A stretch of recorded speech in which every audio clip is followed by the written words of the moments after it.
Welcome to Do Different Better. I'm your host, Elaine Rasmussen. This is where we talk about wealth, wisdom, and money moves, making finance simple for everyday people. I'm your host, Elaine Rasmussen, and founder and CEO of Social Impact Now, Connective Institute, and general partner of the Integrated Capital Fund. Thank you for joining me today. Today, we're diving deep into the psychology of money. We're going to be diving into a topic that's often overlooked, but incredibly powerful in shaping your financial future. It's our money mindset. We'll explore how to identify your conscious and unconscious money tapes, align your values, and set goals to build a healthier relationship with money. Let's get started. In this first segment, we're going to explore how to identify your conscious and unconscious money tapes. These are the beliefs and attitudes about money that guide your financial decisions, often without you even realizing it. Our money mindset is essentially the way we think and feel about money, especially how we feel in our body and our heart. It includes both conscious beliefs, those that we are aware of, and unconscious tapes. These are deep seated beliefs that operate below our conscious awareness. Understanding both is crucial for building a healthier relationship with money. So let's get started. Defining conscious and unconscious money tapes. Conscious money tapes are the beliefs and attitudes about money that we kind of know, we know where they come from. These are maybe decisions or choices that we've made about how we're going to intersect with money. They might include thoughts like, I need to save more. Investing is important. I want to own real estate. We can easily identify those because we think about them actively. They're choices. We may tell other people about them. On the other hand, unconscious money tapes are a little bit more tricky. These are these deep, deep beliefs that are formed early in our lives, often in childhood, that we may not be aware of, but that significantly influence our financial behavior. For example, an unconscious money tape might be, money is the root of all evil. How many of you have heard that? I grew up Roman Catholic. That I cannot tell you how many times, and going to Catholic school for 10 years, I can't tell you how many times I heard that. Or I'll never have enough money, or there isn't enough money. These beliefs can sabotage your financial health without you even realizing it. Here's a fun fact. Studies show that our financial behaviors and attitudes are often established by age 7. That means many of the money messages you receive as children are still influencing you today, whether you know it or you don't. So, how do we identify these money tapes? One effective method is to reflect on your childhood experiences with money. Think back to your earliest money memories. Ask yourself questions like, what is my first memory of money? And what messages did my parents or caregivers send me about money? What were their words? What were their actions? I shared in the first episode my money memories with you in the first episode. Take a listen if you're interested. But to make a long story short, I grew up with a lot of conflicting money messages. My mom was very frugal. She had a much scarcity mindset. She worked really hard. She worked multiple jobs, putting my brother and myself through private school. She was really thoughtful about keeping things until the wheels fell off. We were not allowed to get new clothes. If I wanted new clothes, like I had to work for them and I had to get new clothes. There were even certain groceries that she would not buy. My mom was a vegetarian going back to the 70s. And so if I grew up never having cold cereal, we were not allowed. If I wanted to have cold cereal, I had to buy it with my own money. And she would tell me that. Now, on the other hand, my grandmother, who was a live-in nurse, believed money was something to be enjoyed. She thought it was, I work, I should spend this money to make me feel good and do the things that I want to do. Then there was my Colombian babysitter, who was a stay-at-home mom turned childcare provider, who never really had a job, a payroll job, but she did have 7 kids who she looked after vigilantly.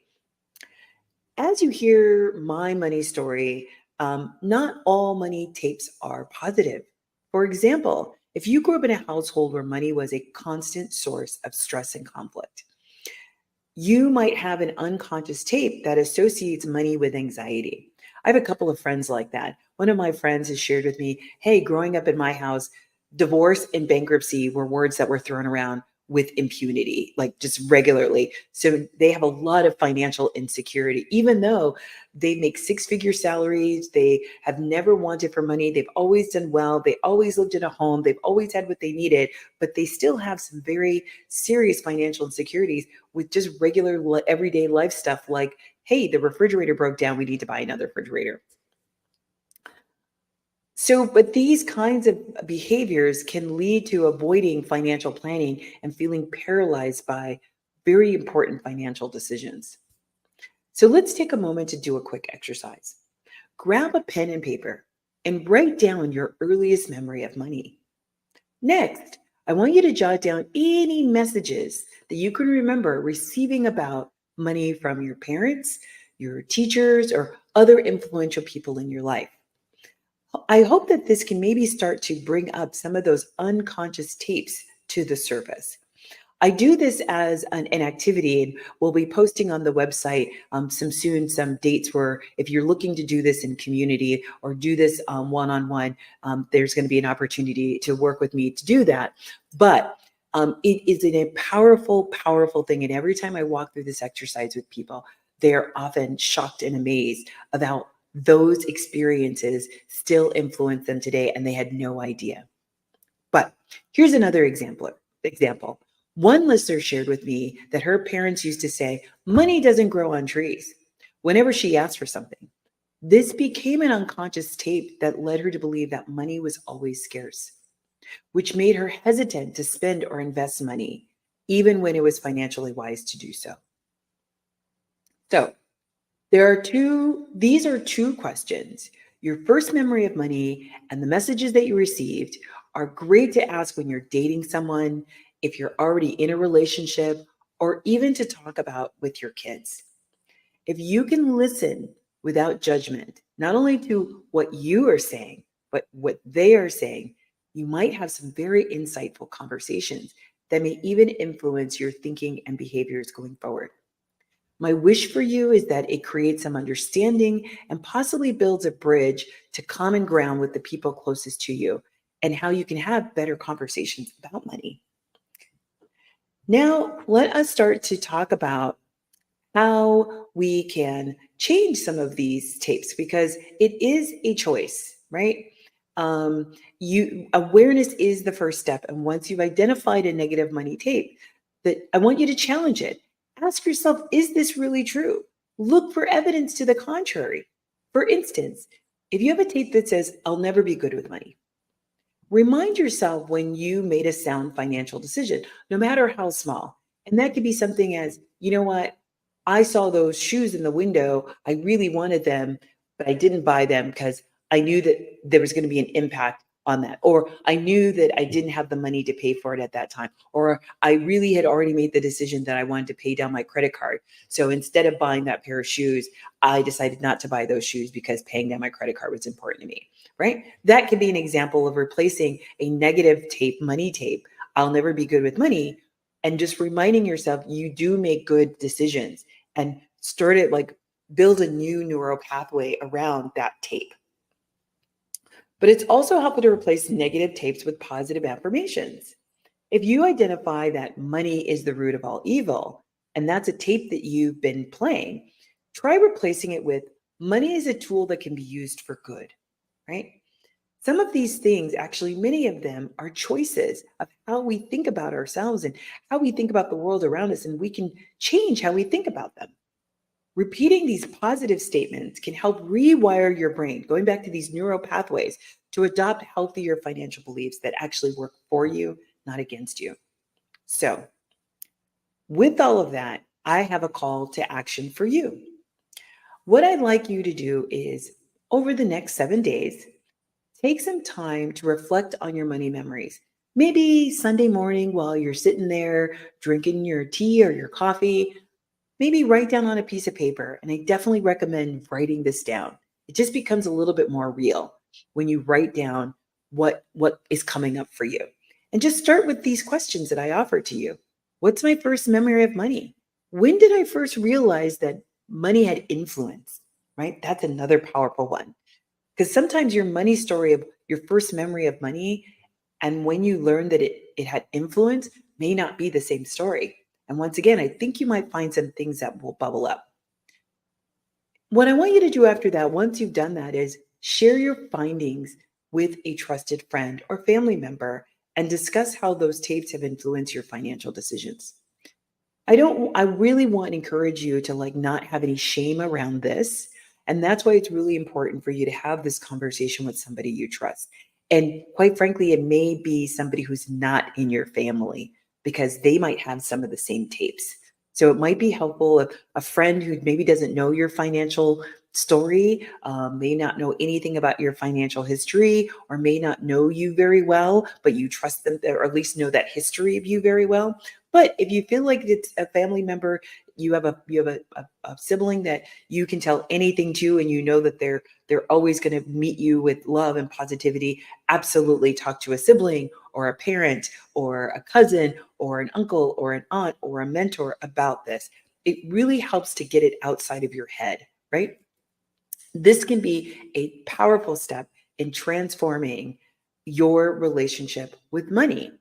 Just the exercise of writing this down and then having to say it out loud starts to already deconstruct the tapes that you're playing in your head. There's something psychological that happens. There's a trigger that happens of like, once you get it out, it's not living in a dark room inside of your head. It's kind of like I talk to my kids about this of like, you can walk into a room in the dark and bump into a whole bunch of furniture. And that's what's happening to you now as you navigate the world and have these tapes playing. You don't even know that they're those are the furniture that you're bumping into this dark room. This exercise of writing down what you've heard and what your experience has been and what you've learned or what you've been told, and then sharing it with somebody is really this act of turning on the lights. We're not trying to move the furniture, at least not yet. But now we know where the furniture is, so we can stop bumping into the furniture. So that's it for this segment on identifying your money mindset and uncovering those unconscious tapes. Stay with us. Up next, we'll explore how to align your financial decisions with your personal goals to create a more fulfilling financial life. Remember, understanding your money mindset is the first step to doing different better. Thanks for listening, and we'll see you in the next segment.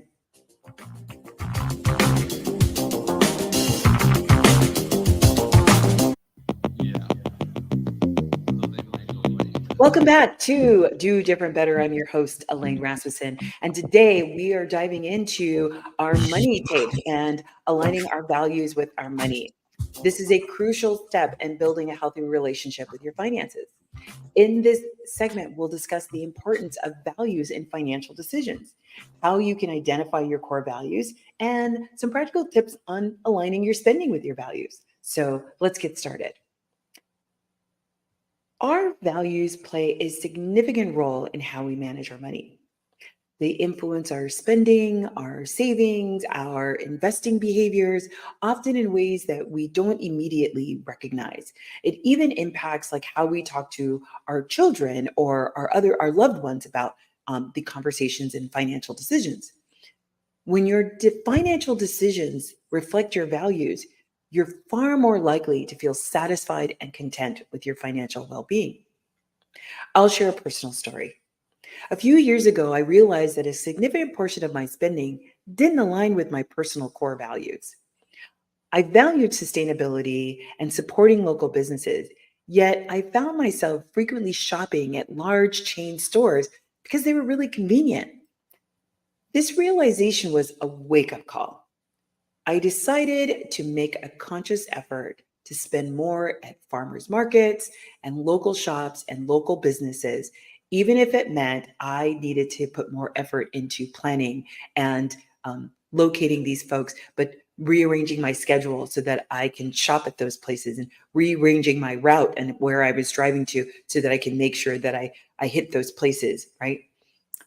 The change not only supported my values, but also it brought a deeper sense of satisfaction to my spending. I felt good about spending my money with these folks. I didn't feel like, oh, that was so expensive. I was like, hey, this person's in my community. How great is it that I'm supporting my community, right? I'm supporting another local business or farmer or grower. Studies have shown that people who align their spending with their values report higher satisfaction rate with their finances. This makes sense because when you spend in a way that supports what you truly care about, your money is working to enhance your overall life and satisfaction. But how do we get there, right? Well, let's talk about identifying personal values. This is an essential step because you need to know where you stand before you can align your finances with your values. Here are going to be a few exercises that can help pinpoint your core values. First, take some time to reflect on what matters to you. Think about the moments in your life when you truly felt happy and fulfilled. What were you doing? Who were you with? What values were being honored in those moments? Maybe you volunteer for a youth organization. Maybe you went on a hiking trip in the Appalachian Trails. Maybe you went to see you went to Africa and went on a safari. Maybe you have gone to an indigenous community and had an influential and powerful experience. These are all the things where you can start to think about what's important to me. How do I want to perpetuate that experience in my life? Is it that, oh, and sometimes you can get a clue from your philanthropy. If you engage in philanthropy, what are the values that you hold in your philanthropy? Those values can be transferred over to your investing. Now it's going to look very different, but you don't have to separate the two. They can be in alignment. And the more you have your life in alignment, as I said before, the more satisfied you're going to feel. And here's another exercise that you can consider about when you think about the causes that you care about. Do you feel passionate about environmental sustainability or education or social justice? These causes can give you clues to your core values. Actually, many of these kinds of organizations will have their core values on their website. So if you kind of need a little jump start because you're like, Elaine, I'm not getting this whole touchy-feely thing about core values. Look at the core values that those organizations have, the organizations that are important to you, the organizations that you value. Many of them will have their core values on their website, and they'll even have an explanation of how they operationalize those core values. Take some cues for that, and know that just because you set a set of core values today doesn't mean that that's going to be your core values forever. I always encourage folks to review these core values maybe once a year, maybe once every couple of years. Do they still resonate? Because as you evolve and change in your life, your core values might change. The things that are important to you change. A couple of years ago, a good friend of mine was diagnosed with throat cancer. Cancer had never touched my life before. And now it was this pervasive thing. I had a significant person in my life have to go through radiation therapy, and I was with them through all of that. And so now cancer is something that's really, really important to me. So when I think about where there are opportunities to invest, I might want to invest in a company that has some sort of technology that supports either cancer research or cancer wellness, right? But that's because there was a shift in my life. So while that may not have been something important to me before 2021, it certainly is something that's important to me now. So to make this process a little bit easier, I suggest you write them down. You'll hear me say that a lot in my show. There's nothing more powerful than writing something down. It makes it more real, it makes it more tangible, and it kind of allows you to no longer lie to yourself, right?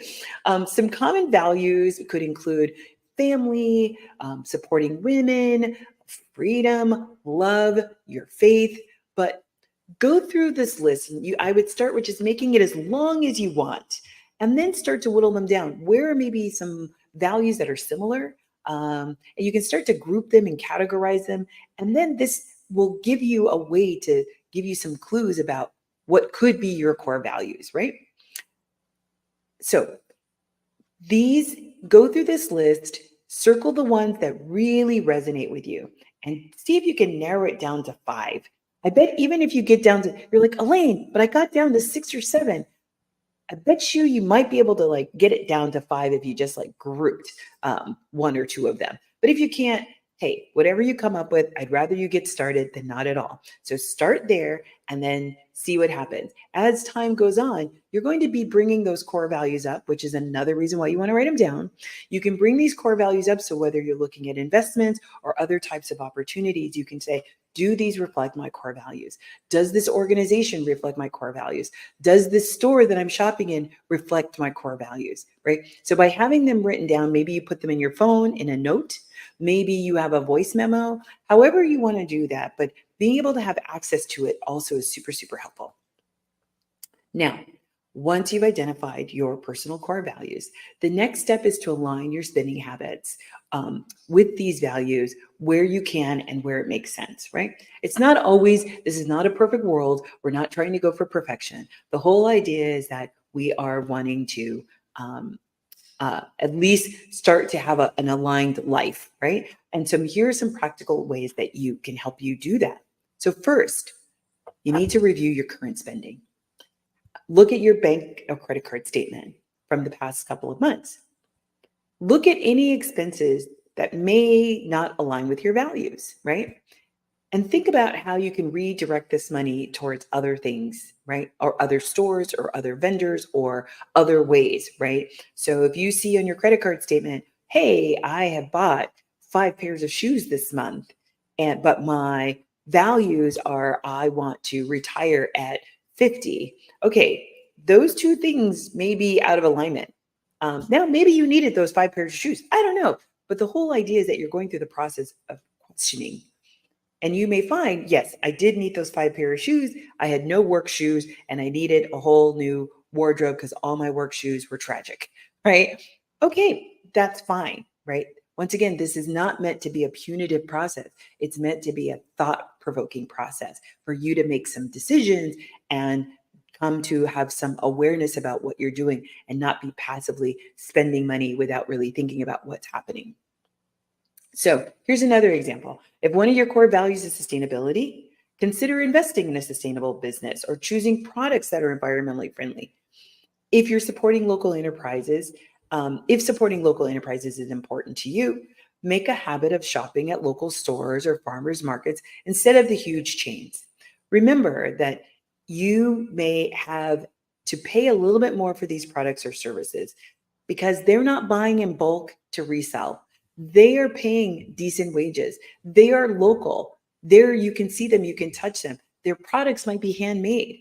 Maybe you get better customer service or lots of other good reasons. But no, they're not going to be the same price as a big box store. They're not going to be the same price as a chain store. But it's because of all the reasons and more that I've just named. So you're making a conscious decision. But I will tell you what, when you shop at a local store, when you shop at a local vendor, that money stays and circulates within the community, right? So that might be your motivation. I want the dollars that I spend, as much as the dollars that I spend, to stay inside of my community. Another tip is to set values-based financial goals. So for instance, if philanthropy is one of your core values, you might set a goal to donate a certain percentage of your income to causes you care about. If family is a top value, you could prioritize saving for a family vacation or activities that create lasting memories, right? One of the things that's been important to me is with my family is taking time not necessarily to travel, but if we're able to travel, we do that. And quite frankly, within reason, I don't care what it costs. I don't care that I have to, because I can't get that time back, right? The memories, one of the things that I like to say to people is when you're on your deathbed, I don't know that anybody has said, I wish I'd worked more. Right? Most people will say something like, oh, I wish I spent more time with my family, or I wish I spent more time with my partner. Well, let's not wait till our deathbed. Let's do that now, right? So let's create and make financial decisions that allow us to do that now, right? Even if that means, hey, it's a staycation. We're going to camp in the backyard. whatever it's going to be. You can make these moments if that's what's important to you. So let me give you some other examples of values-based financial decisions. One listener shared that they started investing in companies with a uh, strong environmental practices because sustainability was a key value for them.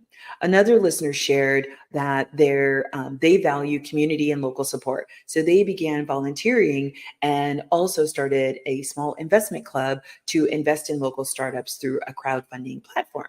So all of these are things that you can activate, that you can do, and the options are limitless. But my encouragement to you is to just start, right? I don't want you to go and make $100,000 investment tomorrow.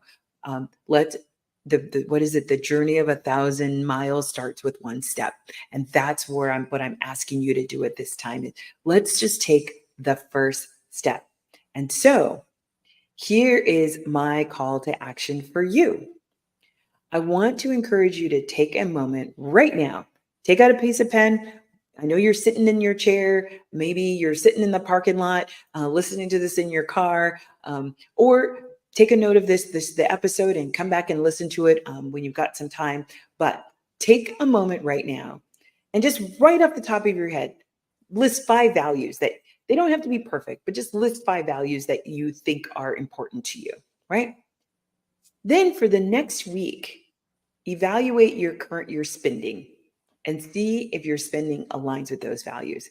I want you to look at the stores that you shop in, how far you're driving, how much you're driving, if environmental is important to you.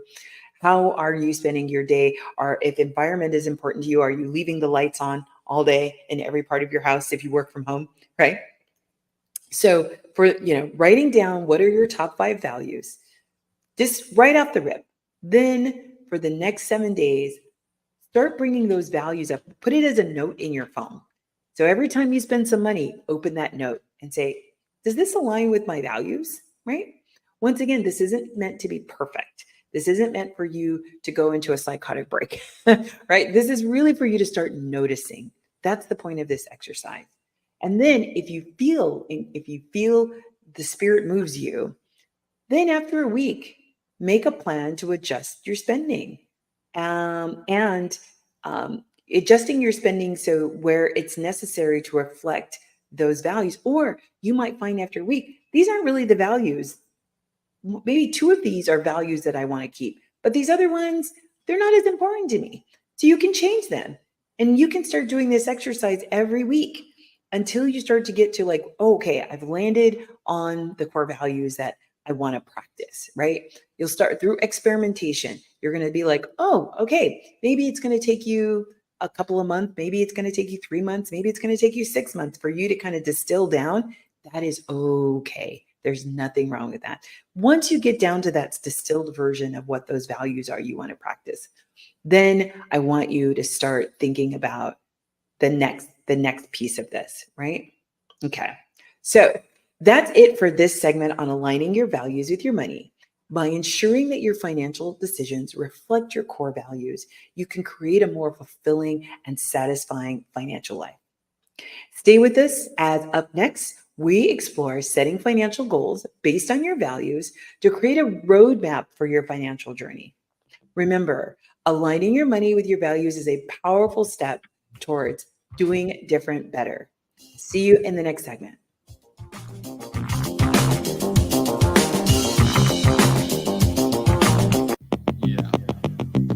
Welcome back to Do Different Better. I'm your host, Elaine Rasmussen. And in this segment, we're going to dive into setting financial goals based on your values. So today, we've talked about identifying your money mindset and aligning your spending with your values. Now it's time to create a roadmap of your financial future by setting clear, actionable goals. So let's get started. So you may have done goal setting for work. You may have done goal setting for you're running a marathon. You may have done workout goal setting. Well, this is not much different than that. Setting financial goals is crucial for both your financial success and, quite frankly, your mental well being. Goals give you clear direction and purpose and help you stay focused and motivated. But it also gives you a checkpoint of like, is this goal still meaningful and relevant? Right? Because if you're not tracking to a goal, maybe it's no longer relevant to you. And maybe you need to change the goal. Or maybe you made the goal too big, or you made the big goal too small. You achieved the goal far faster than you wanted to. Well, that's great. But now you have a lever to say, oh, I grossly underestimated how I was going to achieve that goal because I surpassed it. Isn't that like an amazing thing? I love when that happens. But without goals, it can be easy to drift and make decisions that don't support your long term financial health or well being. Moreover, having financial goals can reduce stress and anxiety. When you know where you're headed and have a plan to get there, you're more likely to feel in control of your finances, which can then improve your mental health, right? I know when I didn't even realize what state of stress I was living in when I was living paycheck to paycheck. And once again, this advice is not to, and the conversations we have are not meant to like say that it's not stressful living to paycheck, right? The whole idea is if you sort of have a plan, then you can start to think about this is temporary, right? And that relief of in and of itself can help you rearrange and realign not only your relationship with money, but your relationship with everything, because everything is not stressing you out because you're like, I have a plan to move into a different direction. I have a plan to manage my life knowing that these are my circumstances, right?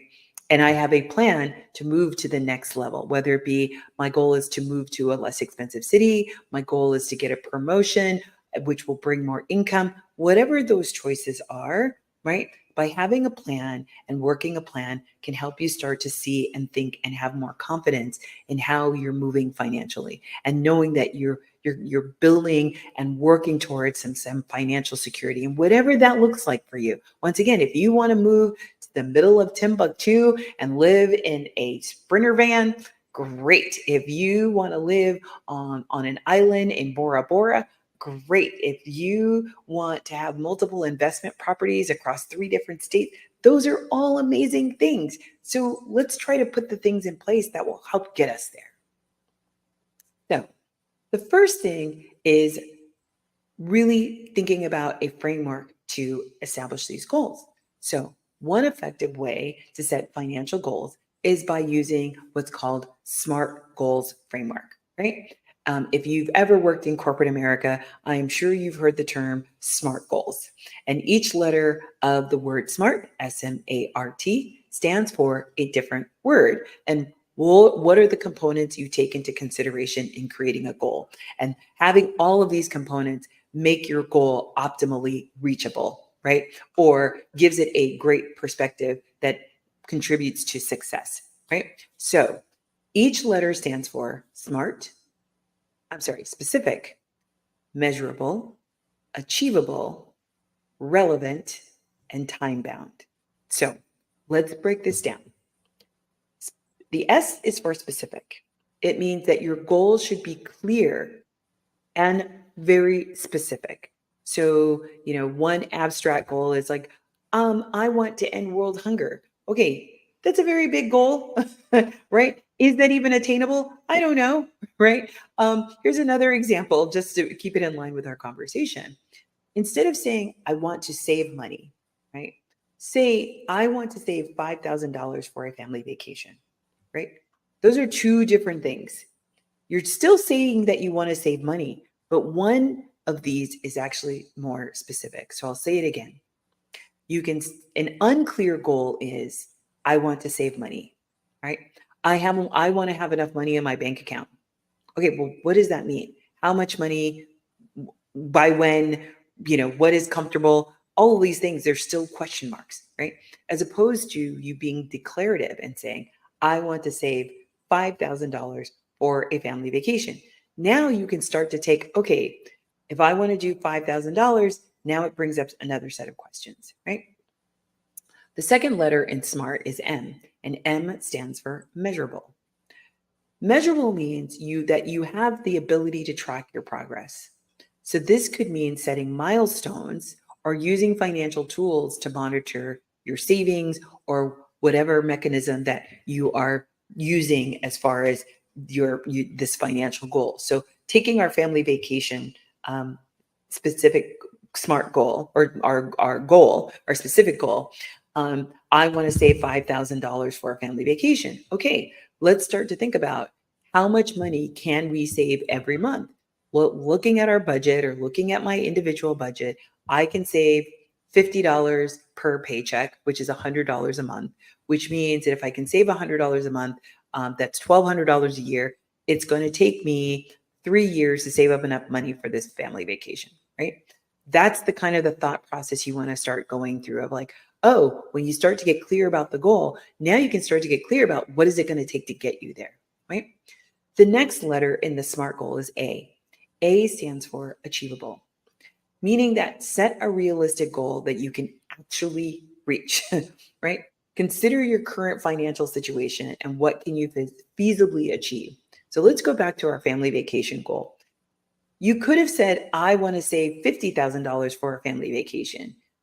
But if you're working at a job that maybe pays you $15 to $20 an hour, is it realistic in the next millennia that you'll be able to save up $50,000? Maybe you can if you just ate vegetables, you never went out, you never drove anywhere. Maybe you could do that, right? But once again, that might be not the greatest existence, right? That might impact your mental health, or maybe that's fun for you. I don't know, right? But by what's actually achievable, or when I talked about earlier, hey, you could say, I'm going to save $200 a paycheck. Well, if there isn't $200 left over in your paycheck, then let's not say you're going to save $200, right? If it's realistic that it's $25, then let it be $25. In the first episode, I talked about when I first started saving, and I started saving $10 a week. I was working, I think at the time, this was maybe 30 years ago, I was making, I think, 13, 14 bucks an hour. So that's what I could save a week, was $10 a week. But then that $10 turned into $20, and $20 turned into $30, and $30 turned into $50, and on and on and on, right? So it's okay that you may be starting from what might be a modest position. The whole idea is that you're going to grow that, right? That's the whole point of doing different better, right? Our next letter is R in SMART goal. R stands for relevant.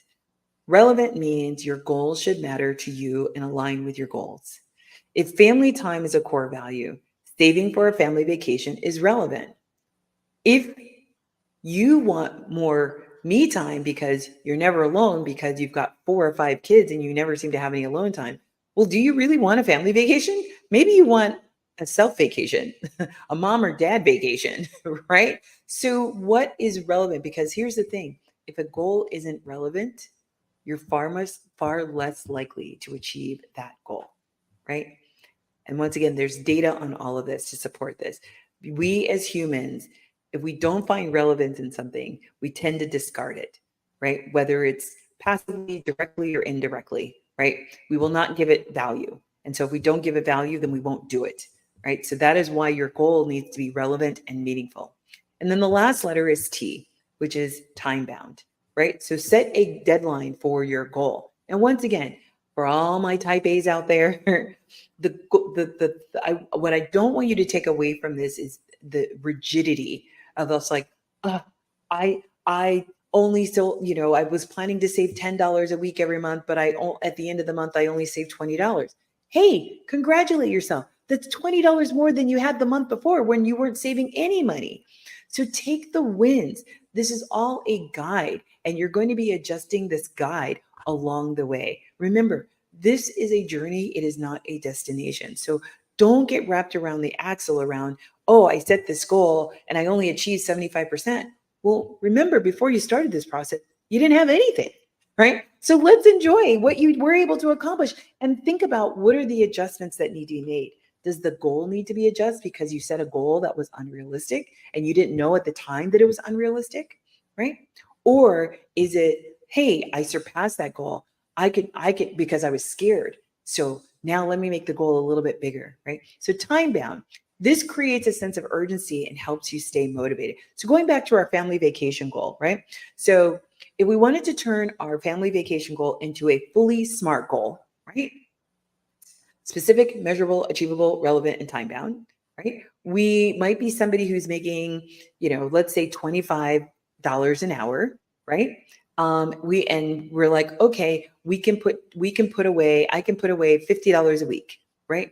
Maybe it's a 2-person household. Each person puts in $25, right? So that's $200 a month, right? $200 a month times 12 months is $2,400. So over the course of 2 years, you will be able to save $4,800 to take a family vacation with your family or your partner, right?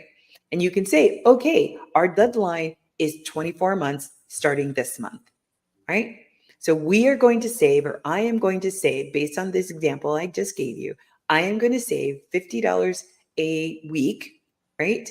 Or yes, a week, or maybe it's per paycheck. Obviously, that would go down by half, but let's just use our example, a week.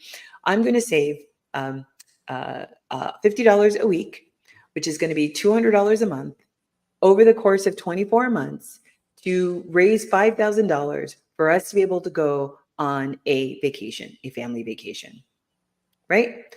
That's how a SMART goal works. And once again, you can start to, if you're making SMART goals for the first time, it's not going to be perfect. It's kind of like a pancake. The first pancake is never beautiful, but it's edible, but it never looks good, right? It's that second pancake that looks beautiful, right? So the first time you're starting to set goals or you're starting to set a budget, it's going to be a little messy. It's going to be a little ugly.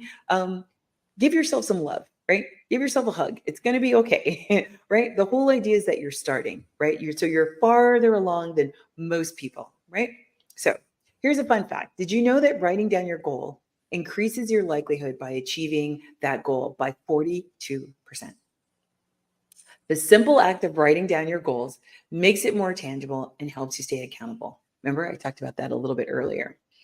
It's something that I've seen has been powerful and just in my own personal experience. So now that you understand SMART goals as a framework, let's now start to talk about how to create a financial plan that reflects your values and your goals. So here are a few steps to help get you started. First of all, we've probably gone over this many times, but it can never be said enough. Identify your values. As we discussed in the previous segments, identify your top 5 values. This will be the foundation of your financial plan, right? And if you have a partner, I definitely encourage you to do this individually and then come together as a couple.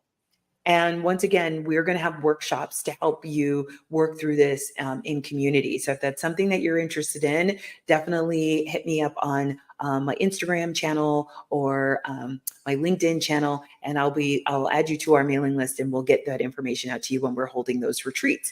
But doing these individually, then taking what you created individually and coming together as a couple or a family and talking about what each of you came up with. And I definitely encourage you to bring kids into this conversation. It's an amazing exercise. It's a life-changing experience that I can't even tell you how beautiful it is. It's not always easy. Sometimes there's tears, but it's an amazing experience just to be able to we're all on the same page now. Or if you're not on the same page, you've now created at least some understanding and some insight into how you show up and how they show up and how that might be creating conflict in your family or your life, right? So remember, number 1, identify your values. These will be the foundation of your plan. Number 2 is we're going to set short-term and long-term goals. So an example of a short-term goal is anything that you can achieve within the next 12 months, right? I'm a big fan of starting small. 12 months, you have line of sight of 12 months. Anytime we get past 12 months, especially the world is changing so fast, it can kind of be like, I have no idea. I typically tell businesses that I work with, you can't really see more than 3 years into the future. The world is just changing too quickly. So if you can start to think about in one year, start with 1 year, what am I going to accomplish in the next 12 months? Is it, I'm going to reduce this credit card debt by 20%. Okay, great. Right? You're going to save $1,000 for an emergency fund, or you're going to pay off a small credit card debt or medical bill. Whatever that is, it's something that you can accomplish in the next 12 months. Then the long-term goal. These are goals that take more time to achieve. So, such as saving for retirement, buying a home, starting a charity or some other activity, saving for college, anything that's longer, even that vacation example that we gave of like, hey, that might be a 2 or 3 year horizon. Maybe it's a 4 year horizon because you're working at a job right now that has that brings in a modest income. That's okay. We're going to get you on the path. This is how we're going to get started.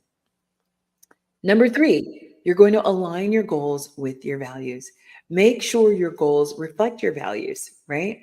So, if philanthropy is important to you, set a goal to donate a certain percentage of your income to charity. Maybe you know that you get an annual bonus, and you want to donate 50% of that bonus to a local charity, or maybe you want to invest it in a local business, or maybe you want to gift it to a local businesses. I can't tell you how many businesses are looking for capital, and the capital structures right now, particularly with the price of capital, is just not ideal for them. Now, if you do that, you don't get the tax write-off because they are not a charity. However, knowing that you've made that investment into a local business without wanting anything in return, if it's your favorite coffee shop, they will be very appreciative. But just know you should talk to your tax professional to see what the financial implications for you personally might be in doing that kind of gift, because it's not going to be tax deductible. If family is a core value, plan for a family vacation or an activity.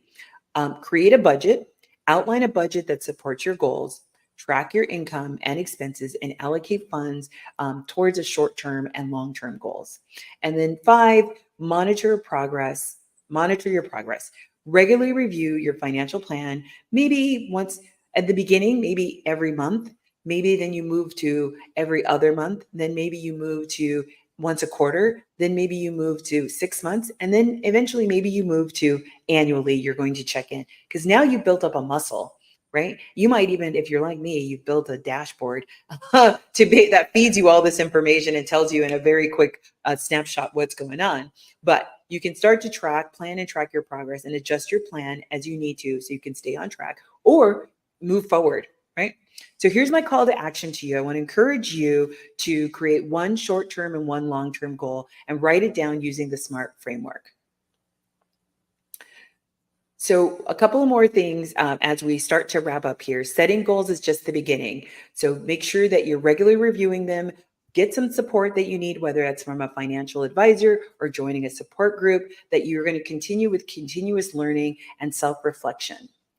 That's it for this segment on setting financial goals based on your values. By following these steps and tips, you will be well on your way of achieving financial success and mental well-being. We're wrapping up this episode. Remember, aligning your money with your values is setting clear goals that are powerful, and that's a great way for you to start to do different better.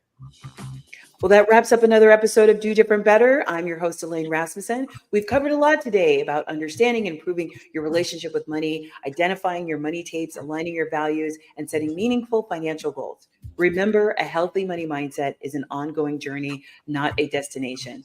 Don't miss our next episode where we'll discuss women and wealth, empowering women to seize their financial future. Let me know what you think of the show. We love comments, so tell us how this show helped you. If you have a money or finance question, or if there's someone you want me to interview, hit me up on LinkedIn or Instagram.